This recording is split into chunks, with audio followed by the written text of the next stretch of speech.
diobati. Siap nggak diobati? Siap. Yang belum istiqomah gamisnya mana? Kok begini? Atau di sini kelihatan tuh begini gitu. Ya, yang belum istiqomah gamis, nah itu penyakit bukan? Ya Allah, itu keutamaan segede-gede. Ya Allah, tak terhingga Pak. Sholat isya berjamaah sama dengan sholat tahajud setengah malam. Sholat subuh berjamaah sama dengan ibadah sholat tahajud semalaman. Tuntaskan sampai isyraq. Nah itu tarbiyah, apa sedang mentarbiyah seperti para sahabat. Sampai turun satu ayat, wasbir nafsaka ma'alladzina yad'una rabbahum bil ghadati wal ashiyyi yuriduna wajha wala ta'du aynaka anhum turidu zinatal hayati dunya wala tuti' man aghfalna qalbahu an dzikrina wattaba'a hawahu wa kana amruhu furudha. Sahabat yang sedang ditarbiyah, dididik, duduk dari maghrib sampai isya, duduk dari subuh sampai isyraq atau subuh. Nabi diperintahkan, wahai Nabi, sabar, barengi mereka. Nabi diperintahkan oleh Allah, sabar, temani mereka.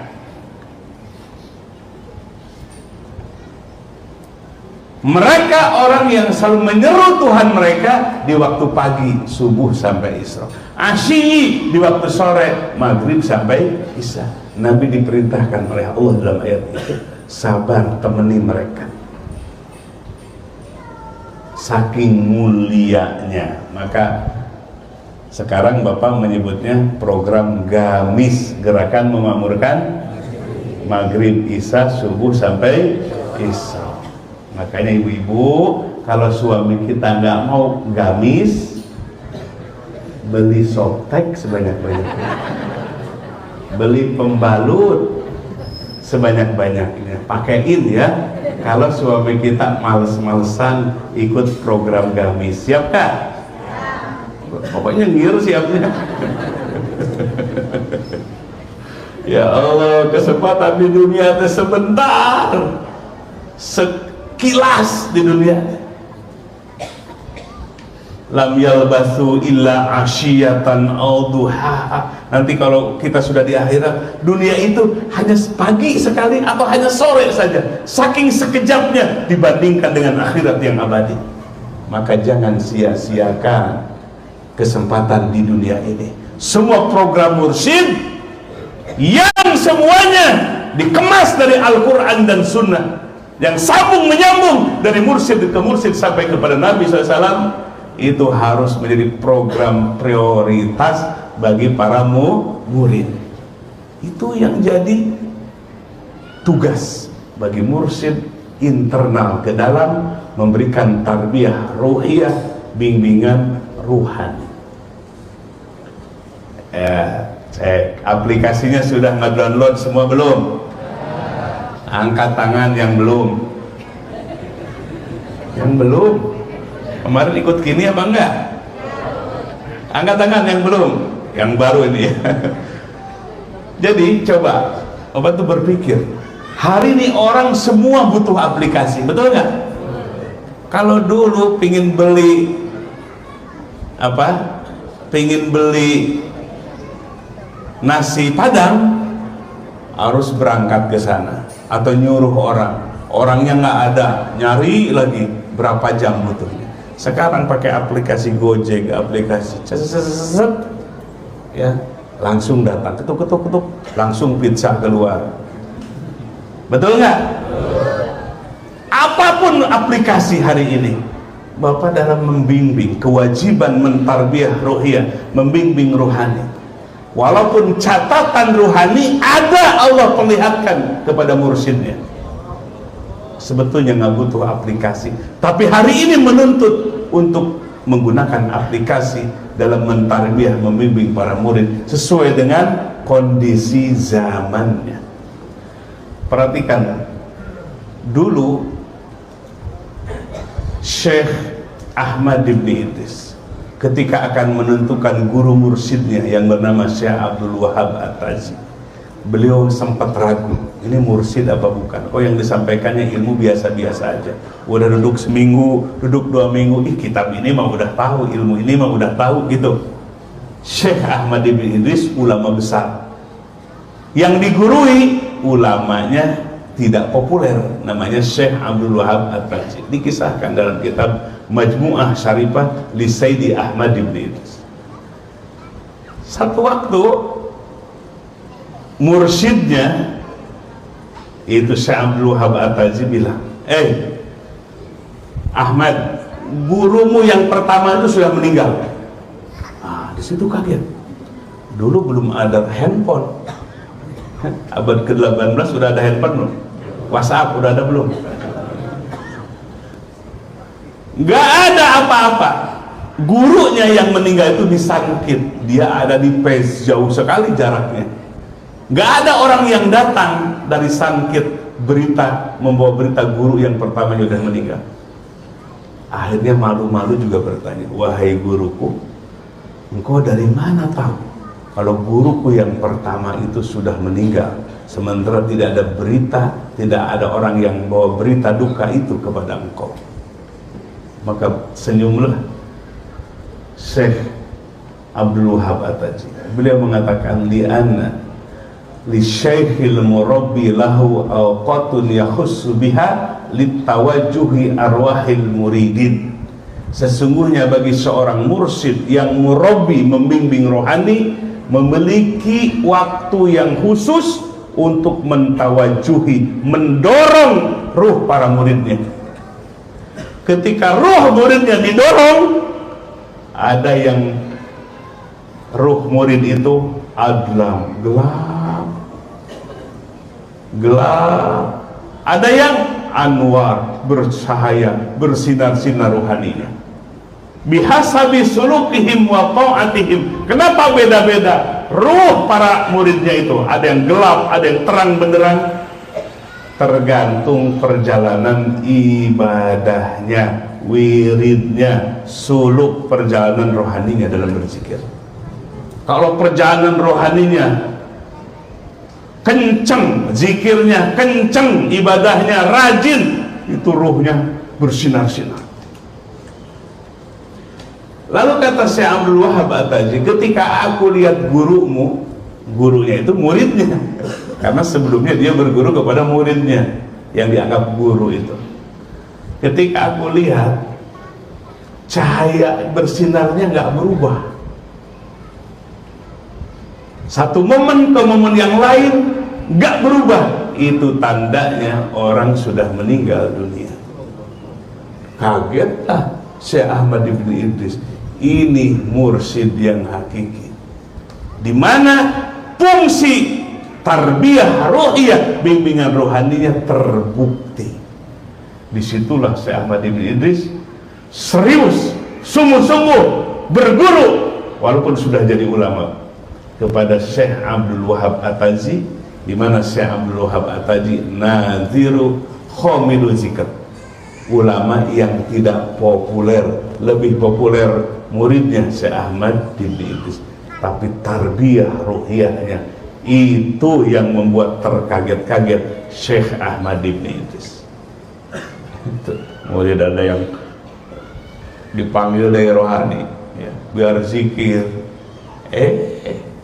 diam aja nggak bergerak. Nah, maka di zaman hari ini, di zaman modern, Bapak ingin melatih murid dengan segala cara, termasuk menggunakan teknologi, aplikasi, Bapak namai aplikasi suluk. Jadi semua sudah download, sudah lancar apa enggak? Kalau enggak lancar, masukkan komentarnya kemana?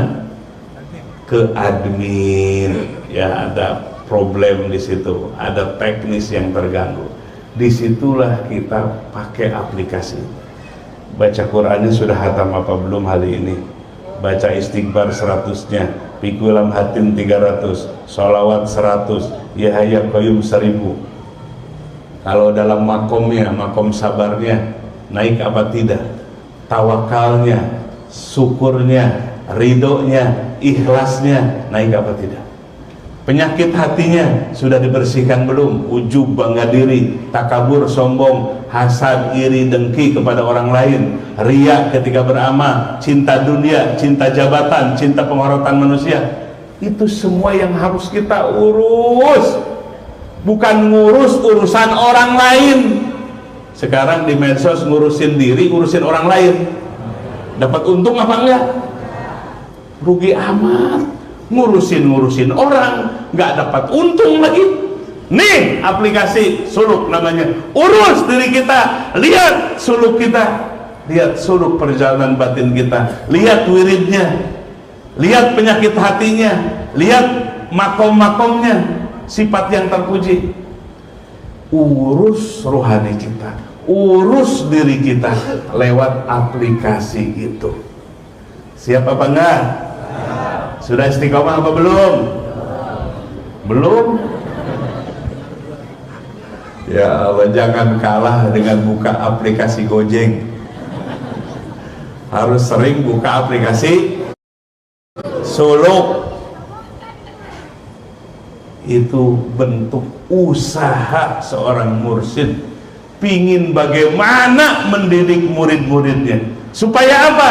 Semakin meningkat keyakinannya dari yakin ke anu yakin sampai hakul yakin sampai wusul sampai kepada Allah, di mana tadi tanda wusul kepada Allah dalam kitab Al-Bunyah yang dikarang oleh Syekh Abdul Qadir Jailani, di mana tujuan hidupnya sudah Allah, di mana keinginannya sudah mengikuti keinginan Allah, berani mengcancel keinginan dirinya demi keinginan Allah. Itu orang yang murid yang sudah wusul sampai kepada Allah. Bawaannya apa? Tenang, Bu, nggak mudah panik, nggak mudah ngambek, nggak mudah emosi, emosi diledek orang senyum aja, begitu. Gimana ibadur rahman dalam Al-Quran, wa idza khatabahumul jahiluna qalu salama. Orang-orang jahil mengolok-olok, malah dia balas dengan salam. Kenapa? Pancaran dari hati ruhani yang bersih. Ibu kalau mau ngambek ke suami, lupa ya, gitu. Jangan diterusin. Suami mau KDRT, apa KDRT? Apa KDRT? Kekerasan dalam rumah, mau mukul lah, mau nendang lah. Aduh, lupa murid kita ini. Begitu. Jadi ingat, selalu ingat, kita sedang melakukan suluk, perjalanan batin menuju kepada itu tantangan. Suami marah-marah tantangan, istri monyong tantangan, bukan ya? Tantangan, pokoknya semua yang dihadirkan dalam kehidupan tantangan yang harus kita hadapi. Rizki banyak, tantangan juga. Sebab bawaannya kemana rizki banyak itu? Ke mall atau ke Agniaker? Ya, Agniaker kita sudah diakui, disertifikasi sebagai Laznas yang sudah punya izin operasional nasional dari Kementerian Agama. Jadi sekarang sedang bekerja keras menjemput orang-orang yang dititipkan rezekinya oleh Allah. Untuk siapa? Untuk agama. Untuk siapa? Si fakir. Untuk siapa? Si miskin. Untuk siapa? Mustadafin yang lemah ekonomi. Ya, jadi jamaah sekalian, ibadah dengan anfus, dengan diri, sholat, puasa, wiridan, ibadah dengan amwal, dengan harta, salurkan kemana? Ke Agniaker. Bapak punya cita-cita program besar sampai tahun 2030 membangun kawasan terintegrasi 30 hektar, dibangun di dalamnya semua kebutuhan umat, pendidikan dari dasar sampai universitas, sarana-sarana pelatihan, tempat-tempat unit bisnis, ya, dibangun di kawasan 30 hektar itu. Maka ayo Allah titipkan rizki sebagiannya, semua atau sebagiannya, min litabin, sebagiannya kita donasikan lewat Agnia Care. Siap semua? Ya, mau harian boleh, mau bulanan boleh, ya, hitung. Apakah dibuang? Bukan, dititipkan. Kalau kita buka tabungan di bank atas nama kita, KTP kita, seneng apa enggak? Uang kita dari dompet dimasukkan ke bank, nomor rekeningnya kita, ngerasa hilang atau ngerasa ada? Ke Agnia Care harus lebih daripada itu. Nama kita disebut sebagai membernya, kemudian kita infak di situ, harus seperti beruntungnya kita nabung di bank. Sebab itu yang akan kita bawa pulang menghadap kepada Allah Subhanahu wa ta'ala, di mana Allah berfirman, yauma la yanfa'u malun wala banun illa man atallaha biqalbin salim. Di hari tidak ada manfaatnya harta, di hari kematian itu tidak ada manfaatnya anak-anak yang kita banggakan, kecuali orang yang pulang menghadap kepada Allah bawa hati yang bersih, jiwanya bersih, hartanya bersih, dikeluarkan zakatnya, dikeluarkan infaknya, dikeluarkan wakafnya di jalan Allah Subhanahu wa ta'ala. Ya, jangan saya mah nanti infaknya nunggu kaya. Bener nggak itu? Nunggu kaya. Dalam Al-Quran perintah infak itu fisarra'i wad dharra, dalam keadaan lapang atau dalam keadaan susah. Orang kalau susah justru keluarkan infaknya, jadi jalan keluar, Allah tambah rizki. Jadi jangan sampai saya mah nunggu kaya, sekarang mah lagi miskin. Infak itu baik dalam keadaan lapang rezeki kita atau dalam keadaan sempit. Begitu, biasakan lillah karena Allah, bersihkan diri kita, jiwa kita, dan harta kita. Insya Allah kalau bersih, enteng ibadahnya deh. Ya, ringan ibadahnya itu, tashilu ta'ati wal ibadah, dimudahkan ketaatan dan ibadahnya kepada Allah Subhanahu wa ta'ala. Nah, jadi fungsi mursyid, satu dakwah keluar eksternal, yang kedua memberikan tarbiyah ruhiyah, bimbingan rohani. Evaluasi di aplikasi itu sudah lengkap. Itulah gambaran dari bimbingan rohani. Periksa wiridnya yang sudah ditalkinkan dan diijazahkan. Periksa penyakit-penyakit hatinya, jangan sampai penyakit hati masih ada.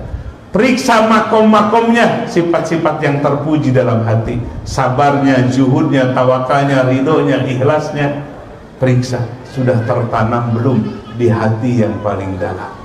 Ini adalah namanya ngurus ruhani yang paling esensi, yang paling mahal dalam diri kita. Ai jasmani mah Bapak Ibu sekalian, dari tanah akan kembali kepada tanah. Tapi banyak orang awam lebih penting ngurusin jasmaninya, skincare-nya supaya glowing. Apa glowing tuh Bapak? Habis berapa Bu itu? Ingin tahu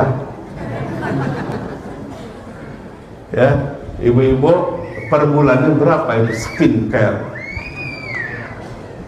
bedaknya, lipstiknya, untuk suami bukan untuk orang lain, berapa itu habisnya? Boleh untuk suami harus dandan gitu ya, harus servis yang baik, tapi ada yang lebih prioritas, ngurus hati, ngurus ruhani, itu yang diabadikan, tidak akan pernah mati seperti jasad. Jasad mah akan nua, kulitnya akan keriput. Ada gak diri cantik? Pak, mau nggak nikah? Nenek-nenek tapi cantik, mau nggak? Jadi tetap manusia mah jadi kakek-kakek, nenek-nenek, giginya tinggal. Ayo, mau kemana lagi kita? Mau ngejar dunia yang mana lagi? Ujung-ujungnya akan mati. Mata terpejam, mulut terkunci, tubuh terkujur. Maka hayo masuk tarekat, jaga, pelihara, maintenance rohani kita, kolbu kita. Dengan apa? Buka aplikasi, kemudian amalkan. Siap semua? Ah, kurang semangat ini. Siap apa enggak?